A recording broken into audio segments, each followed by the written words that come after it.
अस्सलामु अलैकुम वरहमतुल्लाहि वबरकातुह। दोस्तों, उम्मीद है आप तमाम हजरात खैर आफियत से होंगे।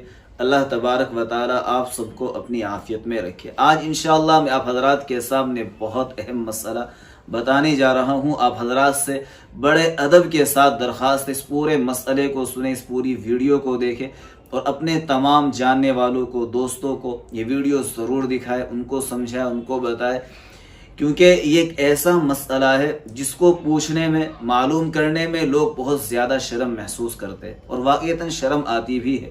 मैं भी सोच रहा था कि मैं इसको किस तरीके से आप हजरात के सामने बयान करूं, किस तरीके से बताऊं। मुझे भी बताने में शर्म आएगी, ज़रा हया के ख़िलाफ़ ये मसला है, लेकिन बताना इसलिए ज़रूरी है क्योंकि शरीयत ने बिल्कुल खुलकर इस मसले की वजाहत की है, यानी हमें हर तरीके से गाइड किया है, हमारी बहुत ज़बरदस्त रहनुमाई की है कि भाई जो तुम्हारी इज़्दिवाजी ज़िंदगी है, जो तुम्हारी मैरिड लाइफ है, जो मियाँ बीवी की आपसी ज़िंदगी है, आपसी ताल्लुकात है, उनको किस अंदाज से निभाना चाहिए और जो आपसी रिलेशनशिप है उसमें कहाँ किस तरीके से एहतियात करना चाहिए, किन चीज़ों से बचना चाहिए। तो इन सारी चीज़ों को शरीयत ने बहुत ज़बरदस्त अंदाज में हमें समझाया है, बताया है। हमारे आसपास दोस्तों बहुत से ऐसे नौजवान भाई और बहनें मिलेंगी जिनको इन मसाइल के बारे में कोई इल्म नहीं है। उनकी नादानी की वजह से या फिर कम इल्मी की वजह से या फिर ना सीखने की वजह से अक्सर व बेशतर वो गलतियां कर बैठते। बहुत से ऐसे लोग मिलेंगे। मसला बताऊंगा, उससे पहले मैं आप हजरात को सिर्फ ये एहसास दिलाने की कोशिश कर रहा हूँ कि भाई इन चीज़ों को जान ले, इन चीज़ों को सीख ले, अपने किसी करीबी आलिम से जाकर दरियाफ्त कर लिया करे, क्योंकि ये ऐसी गलतियां हैं कि इन पर अल्लाह तबारक व ताला बहुत सख्त नाराज होते हैं। ऐसे शख्स पर जो इस तरह की गलतियां करता है उस पर अल्लाह की लानत बरसती है, हदीस के अंदर आया है, यानी बद्दुआएं मिलती है। अल्लाह हम सब की हिफाजत फरमाए। तो भाई इस वीडियो को पूरी देखें और अपने तमाम दोस्तों तक, भाइयों तक, बहनों तक ज़रूर शेयर करें। और एक दरख्वास्त और है, ये जो इस तरह के मसाइल है, मैंने पहले ही कहा, ज़रा हया के ख़िलाफ़ है, तो हो सके ज़रा तन्हाई में बैठकर देखें, यानी ऐसे लोगों के सामने बैठकर ना देखें कि जिनके सामने आपको इस तरह की बातें करते हुए शर्म महसूस होती, जैसे भाई है, बहन है, माँ बाप है, मियाँ बीवी आपस में मिलकर बैठकर देख सकते हैं। उनको बहुत अच्छी इंशाअल्लाह आज रहनुमाई मिलने वाली है। शुरू से बात करते हैं दोस्तों। कुरान करीम के अंदर एक आयत है, निसाउकुम हर्सुल लकुम फअतु हर्सकुम अन्ना शिअतुम। इस आयत को बेस बनाएंगे, बुनियाद बनाएंगे और फिर पूरी बात इसी से रिलेटेड चलेगी। कुरान के अंदर अल्लाह ने फरमाया कि ये जो तुम्हारी बीवियां हैं, ये जो तुम्हारी औरतें हैं, ये तुम्हारी खेतियां हैं, तुम जिस तरीके से चाहो आ जाओ। यानी अल्लाह ने हमें अथॉरिटी दी है, इख्तियार दिया है और इशारा सोहबत की तरफ है, इशारा इंटर कोर्स की तरफ है कि जिस तरीके से चाहो तुम करो। तो दोस्तों इसका पस मंजर समझते हैं, इसकी ज़रा तारीख देखते हैं। असल में क्या था, मक्के की और मदीने की जो तहजीब थी, जो वहाँ का कल्चर था, वो ज़रा डिफरेंट था। दोनों के कल्चर में ज़रा फ़र्क था। मक्के का कल्चर अलग था, मदीने का कल्चर अलग था। मदीने की तहजीब अलग थी, मक्के की तहजीब अलग थी।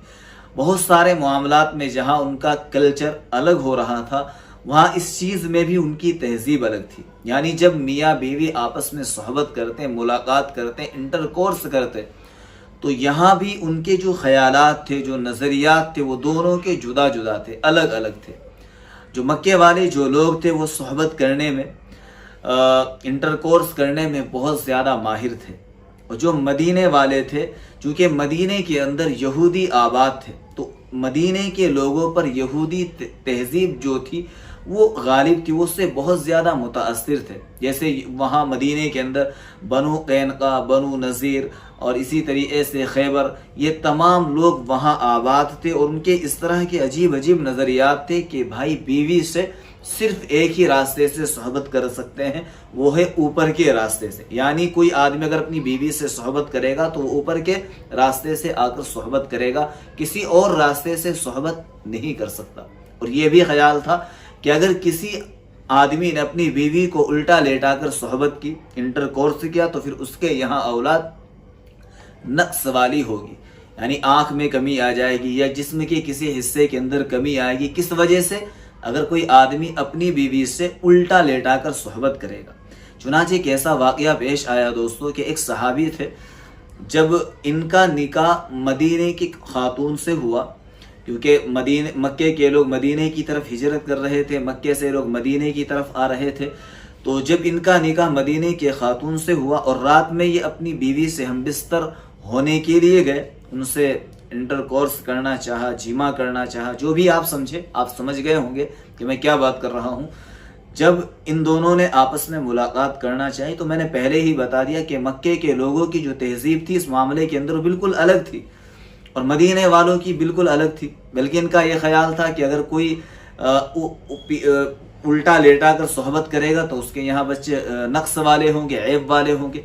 तो ये जो सहाबी थे, जब इन्होंने अपनी बीवी से सोहबत करना चाही तो इन्होंने अलग अलग रास्ते से सोहबत करने का इरादा किया, यानी अलग अलग तरीके से, जिसकी इस्लाम इजाज़त भी देता। मैं आगे बताऊंगा कि किस चीज़ की इजाज़त नहीं देता। इस्लाम यानी पोजीशन की तरीके की बिल्कुल इजाज़त देता। आप जिस तरीके से चाहे करे, जिस पोजीशन पे चाहे आकर अपनी बीवी से सोहबत करे, जीमा करे, इस्लाम बिल्कुल इजाज़त दे देता है।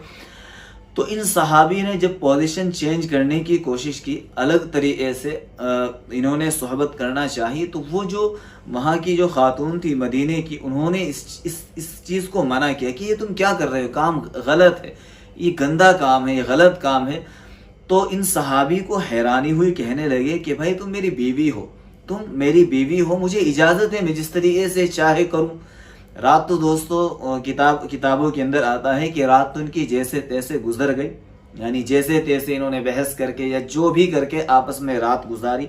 जब सुबह हुई तो ये अल्लाह के नबी अलैहिस्सलातु वस्सलाम के पास आए और सारा मामला अल्लाह के नबी अलैहिस्सलातु वस्सलाम को सुनाया, बताया कि या रसूल अल्लाह ऐसे ऐसे मामला पेश आया है। दोस्तों वो ज़माना तो ऐसा था कि वहाँ सारे मसले ही आसमान से हल हुआ करते थे। अल्लाह के नबी अलैहिस्सलातु वस्सलाम उनके दरमियान मौजूद थे। तो हुज़ूर अलैहिस्सलातु वस्सलाम के पास उस वक्त हज़रत जिब्रील अलैहिस्सलातु वस्सलाम इस आयत को लेकर आए, निसाउकुम हर्सुल लकुम फअतू हर्सकुम अन्ना शितुम, कि ये जो औरतें हैं ये तुम्हारी बीवियाँ हैं, तुम्हारी खेतियाँ हैं, तुम जिस तरीके से चाहो इनसे अगर मफहूम बताऊं सोहबत करो। और मिसाल भी अल्लाह ने बड़ी ज़बरदस्त दी, बड़ी खेत से मिसाल दी कि भाई खेत के अंदर जिस तरीके से चाहो बीज डाल दो। तो ऐसे ही अल्लाह ने कि भाई जब आप अपनी बीवी से सोहबत कर रहे, जिमा कर रहे, तो जिस तरीके से चाहो अंदर बीज यानी मनी डाल दो। तो हुज़ूर अलैहिस्सलातु वस्सलाम ने उन सहाबा को ये बात समझा और उनकी बात ये समझ में भी आ गई और फिर उसके बाद उनके सामने कोई मसला ऐसा पेश नहीं आया। अब दोस्तों आते हैं अपने इस ज़माने की तरफ। इस ज़माने के अंदर क्या हो रहा है, लोग बहुत ज़्यादा गलतियाँ कर रहे हैं। गलती ये कर रहे हैं कि लोग ये समझते हैं कि कुरान करीम की इस आयत से हमें ये समझाया जा रहा है कि जिस रास्ते से आना चाहो तुम सोहबत कर सकते हो, जबकि इस्लाम के अंदर ये चीज़ जायज़ नहीं है। सिर्फ एक ही रास्ता है, वो है आगे का रास्ता, यानी औरत से आगे के रास्ते से सोहबत कर सकते हैं, अंदाज कुछ भी हो, तरीका कुछ भी हो। पीछे के रास्ते से औरत से सोहबत करना, जिमा करना, इंटरकोर्स करना बिल्कुल जायज़ नहीं है, हराम है। अल्लाह के नबी अलैहिस्सलातु वस्सलाम ने ऐसे शख्स को मलऊन कहा है जो अपनी बीवी के पीछे के रास्ते, यानी एक आगे का रास्ता होगा, एक पीछे का रास्ता, पाखाने के रास्ते अगर कोई आदमी अपनी बीवी के साथ सोहबत करेगा तो ये बिल्कुल हराम है, नाजायज़ है। अल्लाह तबारक व तआला का ऐसे शख्स पर गज़ब उतरता है। अल्लाह तबारक व तआला ऐसे शख्स से बहुत ज़्यादा नाराज़ होते हैं। तो ये मसला भी क्लियर हुआ। आप हजरात को ये मसला समझ में आ गया कि पोजीशन चेंज करने की इस्लाम इजाज़त देता है, रास्ते बदलने की इस्लाम बिल्कुल इजाज़त नहीं देता। अगर कोई भाई इस अमल के अंदर मुब्तला है तो दोस्तों आप हजरात से दरख्वास्त है उसको समझाए। इसका पूरा पस मंज़र भी मैंने बता दिया, उन सहाबी के बारे में भी बता दिया कि वो सहाबी अपनी बीवी से जब जिमा करने के लिए जा रहे थे तो फिर उसकी पूरी कहानी क्या हुई आप हजरात के सामने अल्हम्दुलिल्लाह आ चुकी है। फिर आखिर में आप हजरात से यही कहूँगा कि भाई देखो, बीवी से आगे के रास्ते से आप जिस तरीके से चाहे जिमा करें, पीछे के रास्ते से जिमा करना, सोहबत करना बिल्कुल हराम है, जायज़ नहीं है। अगर कोई मर्द इस तरीके से करता है तो औरत के लिए ज़रूरी है कि वो अपने शौहर को, मर्द को मना करे, उसको रोके, उसको किसी भी तरीके से मना करने की कोशिश करे। ये बिल्कुल जायज़ नहीं। उसको डराए, अल्लाह का खौफ दिलाए और उसको समझाए कि भाई ये काम बिल्कुल गलत है। अब दोस्तों उसके बाद इंशाअल्लाह आइंदा जो मसला मैं आप हजरात के सामने रखूँगा वो होगा کہ جو عورت کو حیض آتا ہے، ماہواری آتی ہے، اس کے دوران عورت سے صحبت کرنا کیسا ہے. انشاءاللہ آئندہ اس پر ویڈیو بنے گی. اور یہ جو میرڈ یعنی ازدواجی زندگی سے جو اس طرح کے مسائل ہیں، میں انشاءاللہ ان سارے مسائل کو آپ حضرات کے سامنے لے کر آؤں گا، ان سارے مسائل کو کور کروں گا. آپ حضرات سے درخواست ہے اسی طریقے سے ہمارے ساتھ جڑے رہیں اور ہمیں ہمارا حوصلہ بڑھانے کے لیے ان ویڈیوز کو شیئر بھی کر دیا کریں اور آ کر کمنٹ میں پوچھ لیا کریں. انشاءاللہ آپ حضرات کو تسلی بخش جواب دینے کی کوشش کی جائے گی. مجھے امید ہے کہ آپ کو تمام مسئلے اچھے سے سمجھ میں آئے ہوں گے. آپ حضرات سے درخواست ہے دعاؤں میں یاد رکھنا. السلام علیکم ورحمۃ اللہ وبرکاتہ.